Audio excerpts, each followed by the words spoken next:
Now, beginning our psychological countdown of the Avengers is none other than billionaire playboy and magnate Tony Stark, one of the leaders of the Avengers, better known as Iron Man. Now, while he is certainly very complex, we're here to break down one of his most defining traits, his egotism. Tony often uses self-serving bias specifically in his actions, thoughts, and decisions. Now, for our audience out there, what is self-serving bias?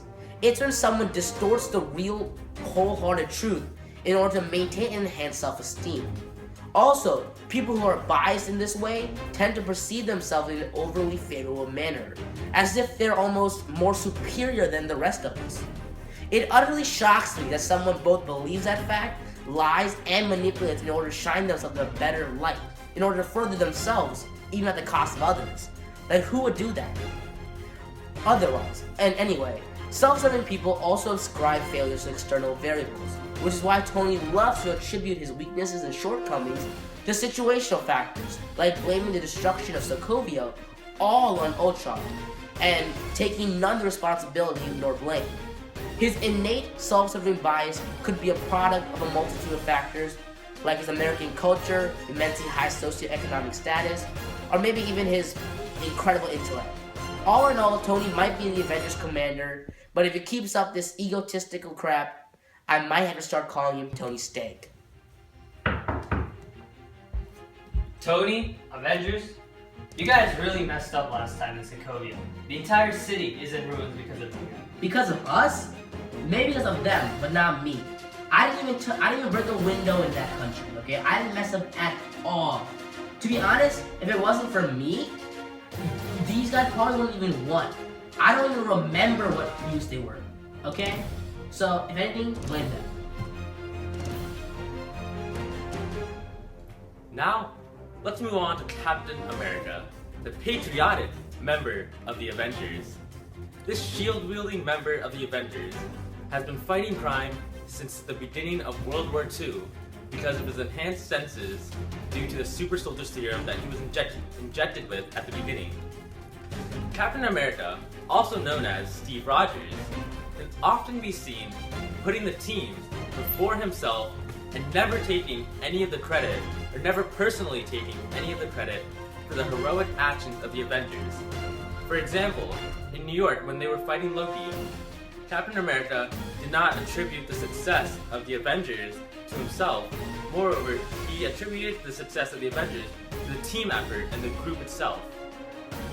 Rogers is exemplifying the psychological phenomenon of modesty bias.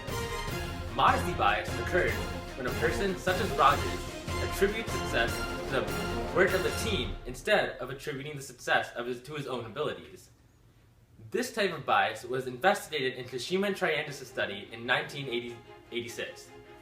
This study compared the attribution of success with Japanese and American students, finding that the Japanese students showed modesty bias in that they attributed success to the team effort. Rogers' traits allow him to be someone people can look up to in times of distress, as a beacon of hope. Rogers is also known to blame himself for the failure of the team rather than blaming the actions of the team. This is another attribute of modesty bias where individuals attribute failure to themselves. Overall, Captain America is an essential member of the Avengers.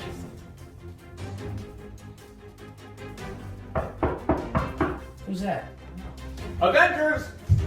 Ow! Whoa! That's Ant-Man! Sandman! Who do you think you are? Sorry. But anyways, what were you guys, the Avengers, doing in Nigeria? You killed so many Wakandan humanitarian workers. You want to deal with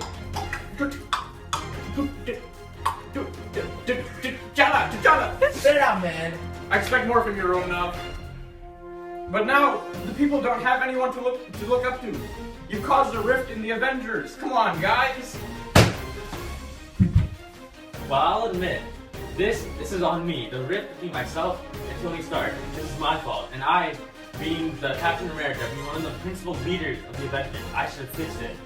However, the Avengers as a whole team, we were able to help my friend Bucky Barnes, and we were able to help expose how he was framed for the murder of all the UN officials in Nigeria. However, I do take responsibility for the rift in the Avengers, and now I do realize that because of my actions and my actions alone, the people of the world have nobody to look up to for hope in this world anymore. You satisfied? Sorry. Eyes up here, Cap. How does a monster, green man, son of an alcoholic, abusive father, blasted by some gamma waves filled with fearful anger, manifesting itself in violent actions since he had daddy problems, grow up to be the world's mightiest hero? Albert Bandura, founding father of SLT, got an explanation by doing experimentation based on learning through observation. His proposition? Social learning theory. Social learning theory says that people learn to behave violently through direct and indirect observations of models so that they adopt violent attitudes and norms. Bruce Banner's alcoholic father deeply hated him, was aggressive, and murdered Banner's mother. You know what is big on Bruce Banner? His art. And you know what that means? Attention, retention, reproduction, and motivation. Those are the 4 steps to social learning theory. Banner paid attention to his model, his father. Banner retained the behavior of his model, his father.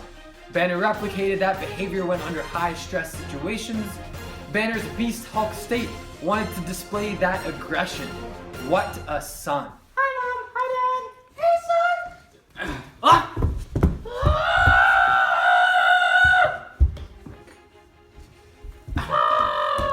40 years later, woo chompa chomp.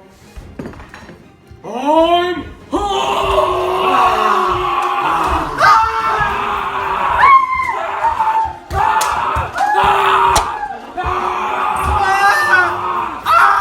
Wait, stop! You're still Bruce Banner at heart. Why are you destroying everything? My father was violent when I was younger, and that violence has come into me. I learned through my observations of my model, my father, and now I am violent. Ah! You don't have to be your father. What? You don't have to be your father. But social learning theory.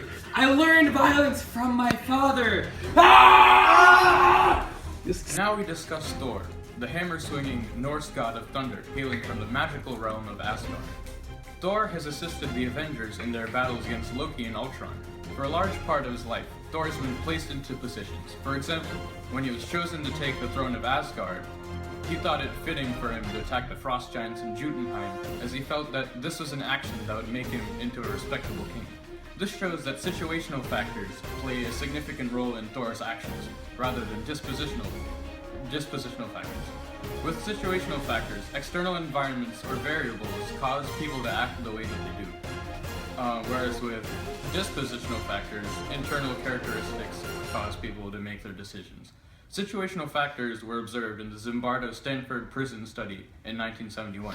In this experiment, the participants ended up adapting their behavior to their situation in the prison, as they adopted the characteristics or the dispositions of the character positions that they were assigned. Frost giants, hard at work. evil frost giants. Prepare yourselves.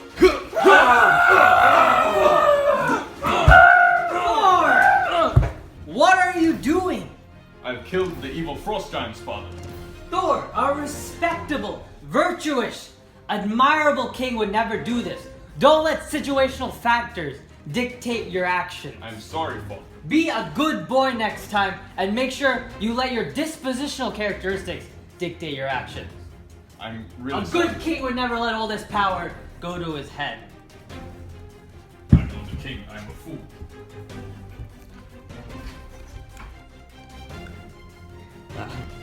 Vision, an android designed by Tony Stark, the prodigy who engineered the Iron Man. The Vision is basically in every way a human being, but is made entirely of synthetic material. The jewel on Vision's forehead absorbs solar energy to provide him the need to function. Due to his solely synthetic makeup, Vision lacks the limbic system. The limbic system combines higher mental functions and primitive emotion into one system. Due to his lack of a limbic system, he is unable to experience emotion or connect with others. However, Vision's memory is great, although he does not have a hippocampus, the part of the brain responsible for memory.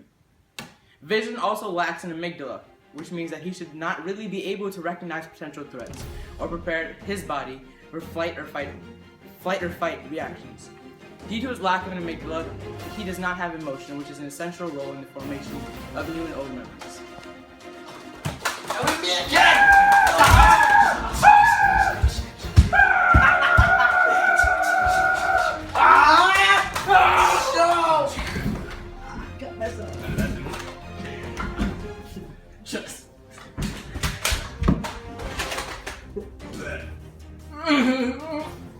Wait,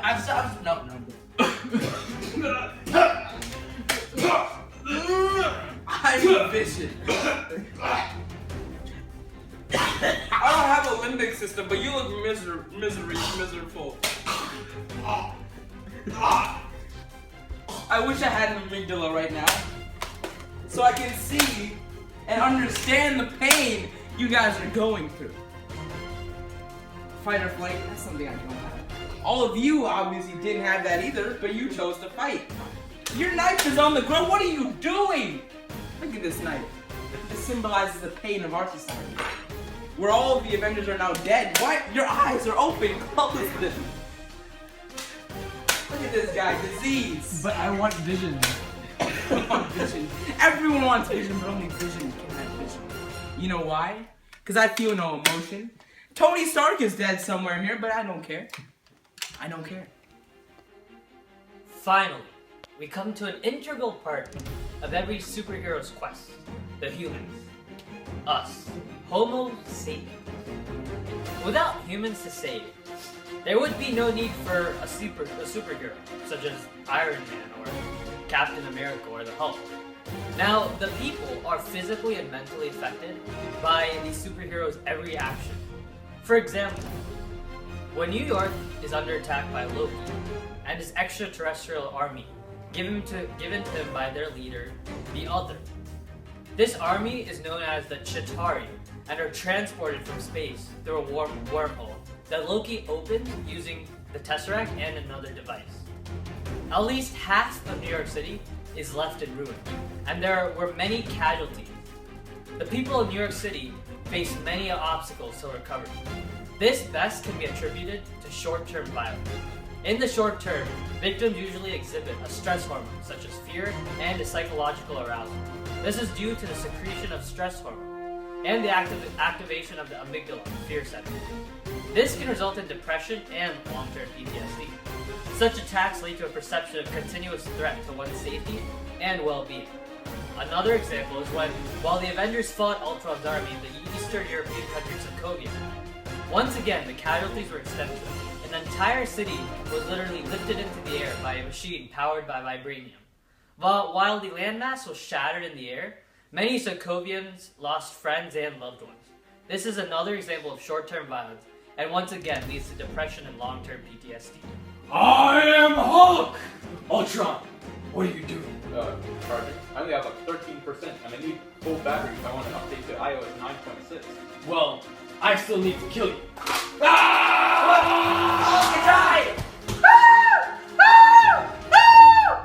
Because of you, the Avengers, my poor innocent child who was in no harm or danger, is dead. Because of you, the effects of this attack, because of how close I am, will affect me greatly. My cortisol levels are changing. I'm going to be stressed out of my mind.